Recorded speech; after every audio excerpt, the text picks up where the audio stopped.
¿Cómo están? Buen día. Bueno, en este video daremos continuación a la parte primera que hablábamos sobre un poco de la estructura anatómica del corazón.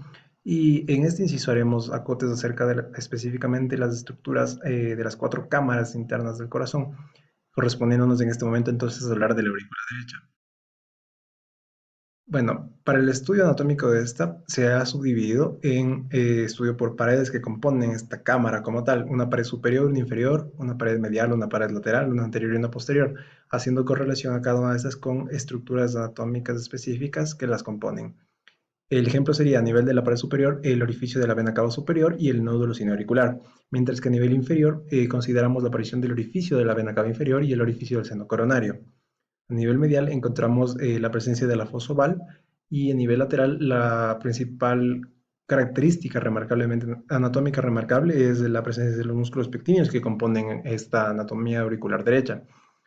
A nivel de la cara anterior consideramos la aparición de la ojuela derecha y la correlación con el orificio del atrioventricular derecho, mientras que en la cara posterior se observa la aparición del tubérculo intervenoso. Aquí podemos visualizar una pequeña imagen de la estructura interna de la cámara auricular derecha. Y bueno, dentro de estas características anatómicas, lo que más nos va a llamar la atención es que esta va a ser el principal conformante del borde derecho del corazón. A esta cámara van a llegar afluencia de tres estructuras vasculares, específicamente la vena cava superior, inferior y la apertura del seno coronario. Cabe recalcar que esta cámara va a ser el primer paso de este retorno en general venoso a nivel flujo sanguíneo hasta pasar a la aurícula inferior. Y esta va a subdividirse en dos espacios intercomunicados específicamente separados por el surco terminal, en este caso del corazón, que se debe extender desde el lado derecho, desde la desembocadura, desde la vena cava superior hasta la vena cava inferior. Bueno, principalmente características adicionales, podemos encontrar que las paredes en general de esta aurícula derecha van a estar cubiertas por crestas de músculos pectíneos o pectinados. Y a nivel inferior vamos a encontrar que vamos a observar el orificio del seno coronario, como les había indicado. Este va a recibir sangre tanto a las venas cardíacas y va a permitir esta apertura medialmente hacia el orificio de la vena cava inferior. Y a estos orificios vamos a asociar pequeños pliegues valvulares, en este caso características de las válvulas coronarias y a nivel de la válvula cava inferior específicamente. Y estos van a encontrar separándose mediante la aurícula derecha.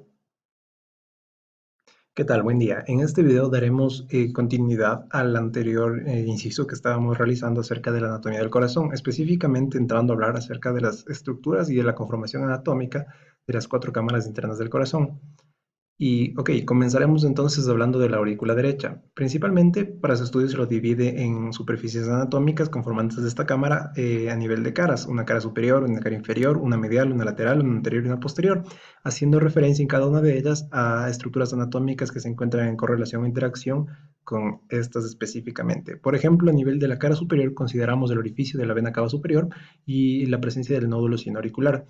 A nivel de la pared inferior, en este caso, o la cara inferior, encontramos el orificio de la vena cava inferior y su correlación al orificio también del seno coronario. A nivel medial encontramos la presencia de la fosa oval y a nivel de la estructura lateral la presencia principalmente anatómica y de composición en general de la aurícula derecha de los músculos pectíneos. A nivel de la cara anterior, vamos a encontrar su correlación con la orejuela derecha y el orificio del atrio ventricular a nivel derecho. Y a nivel de la cara posterior, un tubérculo intervenoso que va a separar estas dos estructuras.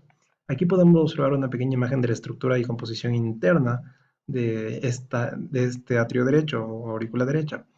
Y bueno, lo que más nos llama la atención en estas generalidades es que esta estructura va a ser el conformante principal del borde derecho del corazón. La sangre que va a llegar a este atrio va a ser proveniente específicamente de tres estructuras vasculares primordiales. Una es la vena cava superior, otra es la vena cava inferior y otra es principalmente el orificio del atrio ventricular, el cual va a verse considerado una desembocadura del seno coronario en este caso. Cabe recalcar que esta cámara va a ser el paso previo de la sangre, o sea, el primer paso dentro del ciclo cardíaco, antes de pasar a su estructura ventricular homolateral. Además, se delimita esta cámara anatómica para su estudio por la presencia de esta crista terminalis o un surco terminal del corazón, el cual va a encontrarse proyectado sobre la incisura de la arteria, perdón, de la vena cava superior y la vena cava inferior, delimitando así una porción anterior y una porción posterior para el estudio de esta cámara anatómica. Entonces, en el espacio posterior en relación a esta cresta, van a presentarse toda la convergencia y en generalidades del seno de las venas cavas, mientras que en la estructura anterior van a incluirse todo lo que se denomina el atrium, o sea, el atrio verdadero como tal. Dentro de los acordes anatómicos que podemos hacer sobre esta aurícula derecha, vamos a mencionar que sus paredes están principalmente recubiertas por crestas o músculos pectinados o pectíneos. Adicionalmente, en su porción inferior va a encontrarse el orificio del seno coronario, el cual va a recibir, como se menciona, la sangre de las venas cardíacas y va a presentar una apertura hacia el orificio de la vena cava inferior además.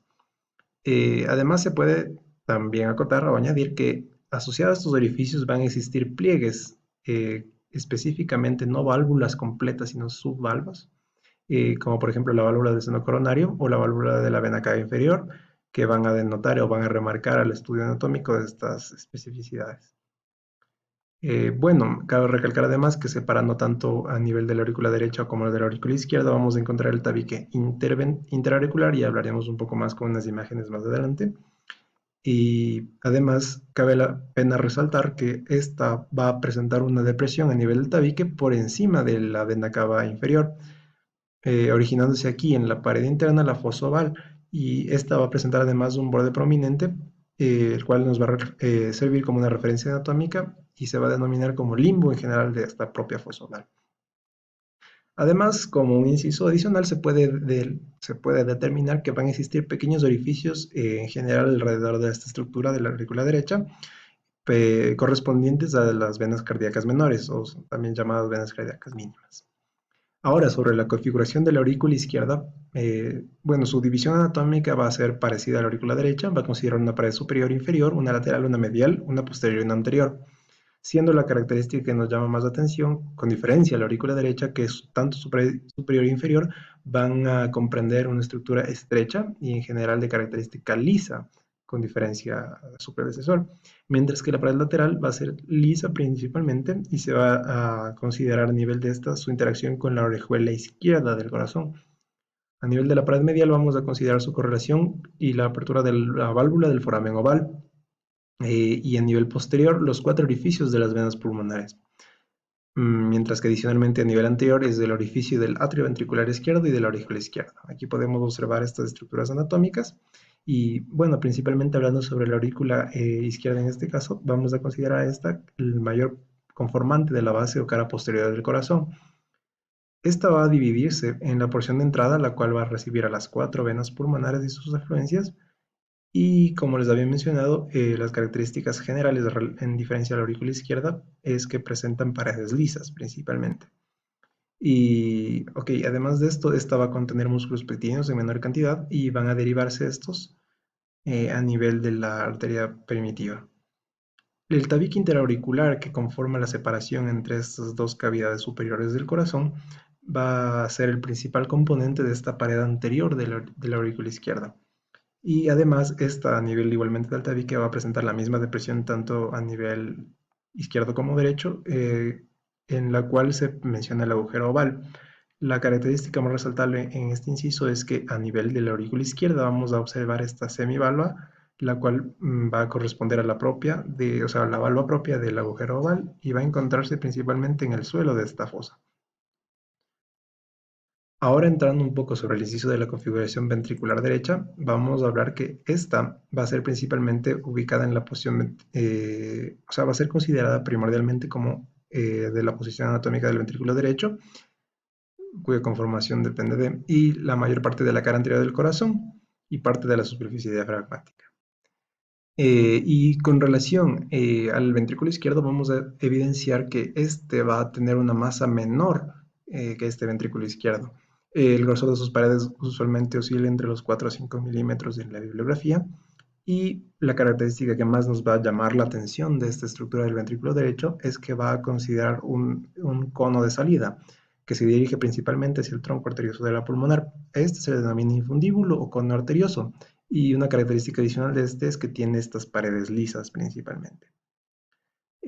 Cabe recalcar que entonces estas paredes de la porción de entrada al ventrículo derecho van a presentar estructuras trabeculares, estructuras carnosas a nivel de generalidades laterales, y la mayoría de estas van a unirse a las paredes del ventrículo a lo largo de toda la conformación longitudinal del mismo. Adicionalmente, unas características de esta misma pared en relación a las trabéculas van a ser la presencia de estos músculos papilares. Estos músculos papilares van a tener un extremo unido a la superficie del ventrículo y el otro extremo va a servir como punto de inserción para las cuerdas tendinosas que jalan a las valvas. Un cordón fibroso en general que va a conectar, como les mencionaba, los bordes libres de las cúspides de las valvas específicamente a nivel izquierdo y derecho. En este caso corresponde hablar de la válvula tricúspide. Entonces, mencionando un poco acerca de estos músculos papilares, en el ventrículo derecho se les ha subdividido para su estudio en tres grupos principales: los músculos papilares anteriores, los posteriores y el papilar septal. Entonces, bueno, en generalidad se establece que el músculo papilar anterior va a ser el que más presencia denote dentro de estos músculos, dentro de este grupo muscular, y van a ser en la pared anterior de este ventrículo. El músculo papilar posterior va a estar formado por algunas estructuras anatómicas, o sea, por algunas trabéculas, y va a presenciar la inserción de algunas cuerdas tendinosas que nacen directamente desde la pared del ventrículo, mientras que los músculos septales van a ser los de menor frecuencia, menor aparición, y van a ser más pequeños con relación a los dos grupos superiores, y van a tener ausencia de cuerdas tendinosas y van a nacer directamente desde la pared septal. Cabe recalcar además que dentro de estas características anatómicas vamos a considerar la presencia de esta trabécula septomarginal o la banda moderadora, comúnmente conocida, misma estructura que forma un puente entre la pared del tabique interventricular y la base del músculo papilar anterior. Esta va a incluir una porción del sistema de conducción cardíaco, específicamente la rama derecha de este sistema.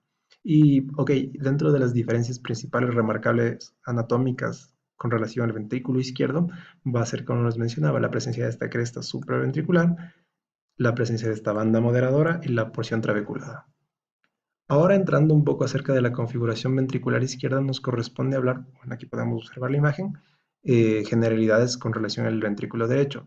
Entonces, vamos a encontrar que esta cámara anatómica va a presentar un grosor de paredes de 9 a 11 milímetros y principalmente su composición y su proyección va a contribuir a la cara anterior y diafragmática y además un poco en la porción lateral a la porción pulmonar izquierda en cuanto a las caras anatómicas del corazón. Además de que en su porción más inferior va a encontrarse el vértice propiamente cardíaco en su mayor predominancia. La cámara, como se menciona, tiene una forma de cono principalmente y va a tener una capa más gruesa de miocardio con relación a la cámara derecha. El tracto de salida, como se menciona en el lado derecho, en este caso va a ir ligado al infundíbulo aórtico o al vestíbulo aórtico, como se lo menciona. Y este va a ser posterior al del ventrículo derecho en relación. Y su conformación principalmente, como podemos observar, es de paredes lisas. Cabe recalcar que sí presenta estas trabéculas carnosas, pero estas van a ser finas y más, en general, no tan extensibles con relación a las del ventrículo derecho. Y por la superficie en general del septo a nivel izquierdo, vamos a encontrar que en los 2/3 superiores, las paredes restantes van a tener esta propiedad de la trabécula, esta trabécula carnosa entrelazada, y esto es lo que le da su característica irregularidad en cuanto a la distribución y composición de estas paredes anatómicas. Cabe recalcar entonces que, como en su homólogo del lado contrario, existen músculos papilares junto con las cuerdas tendinosas, más en este se suelen observar estos dos músculos papilares en únicamente distribución de dos grupos, el anterior y el posterior. Y además, una característica que los denota es que van a ser un poco más anchos que los de su lado contrario. Además de la posición anatómica general de nuestro paciente, este ventrículo izquierdo va a encontrarse algo posterior al ventrículo derecho en su contraparte. Además, se considera aquí la aparición del tabique interventricular, que va a formar tanto la pared anterior y la parte posterior de este tabique, la porción derecha del ventrículo izquierdo.